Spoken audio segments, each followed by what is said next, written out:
Anywho, so today we're going to talk about the benefit in failure.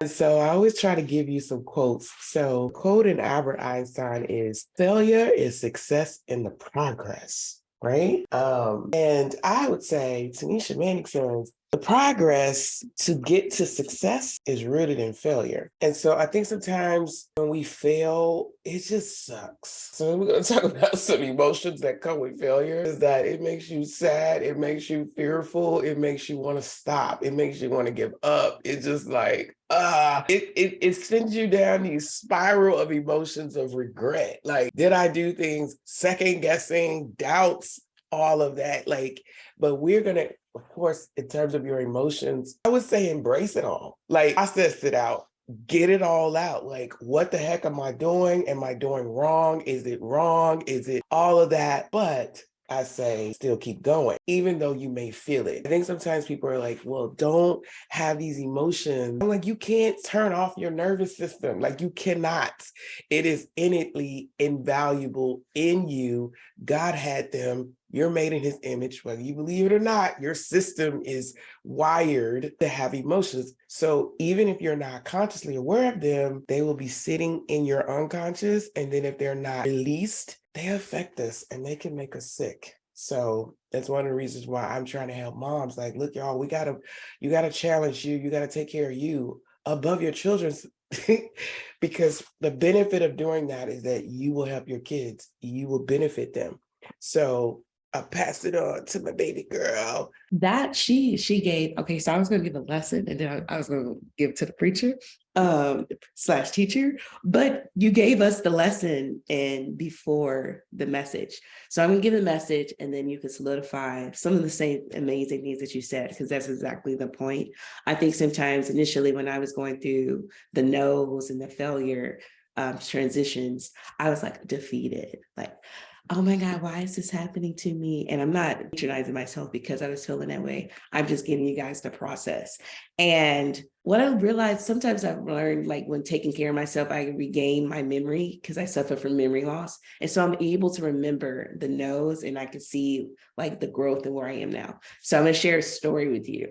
I remember when I was in college, I graduated in college with 6 years.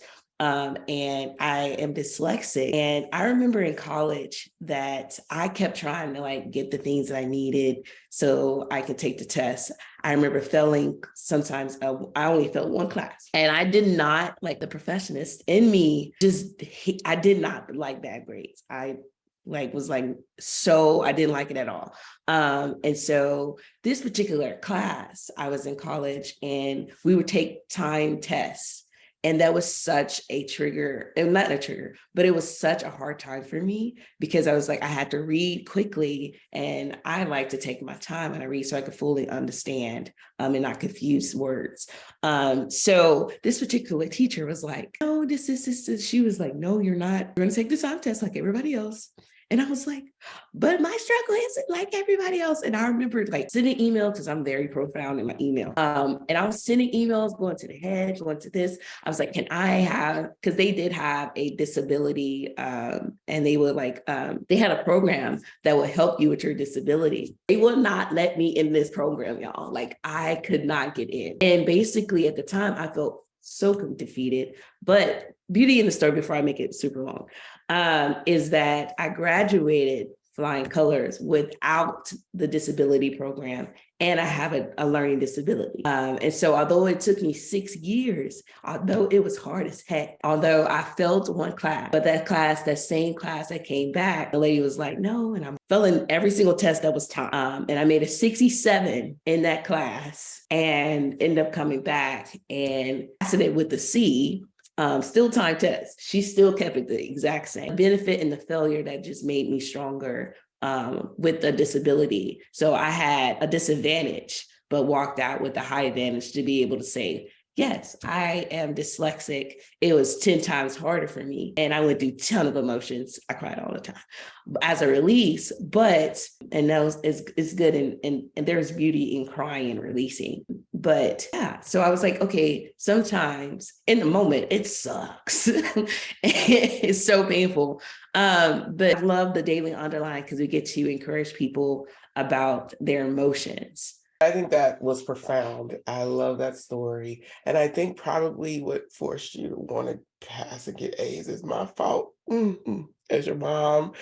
And I mean, some of the things as mothers, and parents, we push our kids to the point where they feel like they have to be perfect and they have to have these passing grades. And if I could go back and redo it all over again, I would embrace that uniqueness in my child and say it's okay to make C's. It is okay to be what the standard is average, because they're not teaching a whole lot in college. I'm gonna go through this again, but schools are frustrating. If I had children today, oh my God, when my children going to school, I mean, it was tough, but now I just really, the education system it hasn't changed and everything has evolved, and it really is a mental game, and it creates and it programs our children, and it shuts down their creativity. I can go on a whole lot. We'll talk about that a little later, but I do want to say that I'm so grateful in knowing that you could see the beauty in that failure, and that you could see that, hey,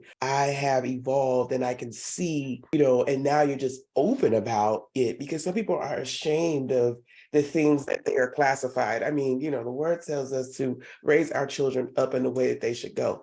We all have disability. I think we have a little bit of ADHD. All of us do. I mean, even as adults, I can't even sit still in the training. I got to get up, and we expect kids who are smaller to be mature, to sit still. Okay, I'm going back to the school thing. But I think that it's profound to understand that, you can see the beauty in failure. And so, but also embrace the emotions as they come. And then that will actually just shut down what the culture thinks or whatever,